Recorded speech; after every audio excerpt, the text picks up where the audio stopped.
India गठबंधन से लोकसभा में मोदी डर के भाग गए, आए ही नहीं। प्रियंका गांधी ने साफ बयान दिया और पत्रकारों को कहा कि पहले जाके पूछो कि क्यों नहीं आया प्रधानमंत्री पार्लियामेंट।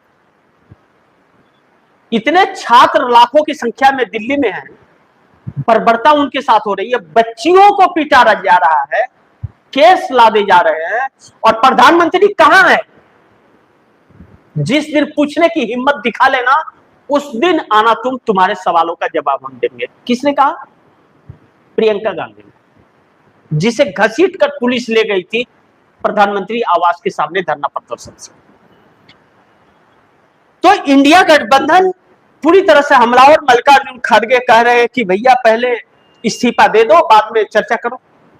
चर्चा करो, चर्चा तो हम कब से मांग कर रहे हैं। पहले इस्तीफा दो, उसके बाद चर्चा करो। पहले शिक्षा मंत्री का इस्तीफा लो, बाद में चर्चा करो। मोदी का तो इस्तीफा हो गए आने वाले दिनों में, तो डर के भाग गए, आए ही नहीं।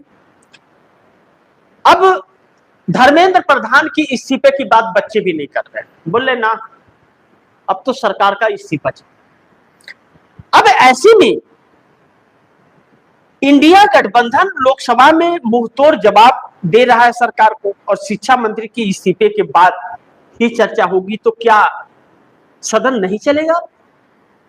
क्योंकि एक अड़ा है कि इस्तीफा तो होगा नहीं, हम तो इस्तीफा नहीं देते, और दूसरा कह रहा है इस्तीफे के बगैर सदन चलेगा नहीं। तो सदन में ताला लगा दो, क्योंकि यह सरकार तो है नहीं। हकीकत यह है कि यह एक संवैधानिक सरकार चल ही नहीं रही है, असंवैधानिक सरकार चल रही है। और असंवैधानिक सरकारें जो होती है वह सवालों का जवाब नहीं दिया करती, और आम जनता के मुद्दों से उसका कोई सरोकार नहीं होता। लेकिन नहीं होता तो छात्र ऐसे ही, युवा पीढ़ी जो जेन जी जिसको कहते हैं, जिसने बांग्लादेश का तख्ता पलट कर दिया, नेपाल का कर दिया, श्रीलंका का कर दिया, ऐसे मजबूर होते हैं सड़कों पर आने के लिए। और जब मजबूर होते हैं तो फिर तांडव होता है, और उसका सामना न तो कोई प्रशासन और न तो कोई सरकार नहीं कर सकते। आप दर्शक सोचिए कि जो सेना और पुलिस बुलाए जा रहे हैं, ध्यान से समझिए आप दर्शक, और आकलन कीजिए कि जो सेना और पुलिस बुलाई जा रही है, क्या उनके बच्चे नहीं है इसमें? वह पढ़ नहीं रहे क्या? उन्हें रोजगार नहीं चाहिए क्या? अब मोदी तो बे औलाद है, उसके औलाद तो है नहीं, उसको औलाद की कीमत नहीं पता। लेकिन उन पुलिस वालों के तो बच्चे परिवार होंगे, वह तो अपनी बीबी को छोड़ करके भाग करके नहीं आए हुए, वह तो परिवार के लिए ही काम कर रहे हैं। तो क्या उनके बच्चे लाठी नहीं खा रहे? उनके बच्चे का भविष्य नहीं जा रहा? क्या उनके पास 50 लाख है जो दे करके बच्चे नौकरी कर पाए? और एक पाखंडी के प्रोटेक्शन में वह कब तक फिर रहेंगे? फिर ऐसे सिचुएशन में लोग हाथ खड़े करते हैं। ऐसे में दिल्ली पुलिस ने हाथ खड़े करती है और खुद पुलिस हेडक्वार्टर का सुरक्षा मांग बैठे कि हम खुद असुरक्षित है, आप सुरक्षा दीजिए। आज तक तो आपने पिटवाया, अब सुरक्षा दो। ऐसे में पुलिस की गुंडागर्दी पर विपक्ष हमलावर है सरकार पर कि जवाबदेही किसकी? जैसा प्रियंका गांधी ने भी कहा कि बच्चियों को जो पीटा गया है, जिस तरह से लाठियां घुसेड़ रहा है प्रशासन, वह कौन है? पुलिस तो नहीं है, वह सादे लिबास में डंडा, पुलिस का पैर में चप्पल, पैर में बूट, दाढ़ी, पेटू, कौन है वह? इसका जवाब सरकार के पास नहीं है। पुलिस के वर्दी में आरएसएस के गुंडे और भाजपा के गुंडे भी शामिल हैं, जो बेरहमी से पीटते हैं। लठबाज आरएसएस का छुट्टा सांड,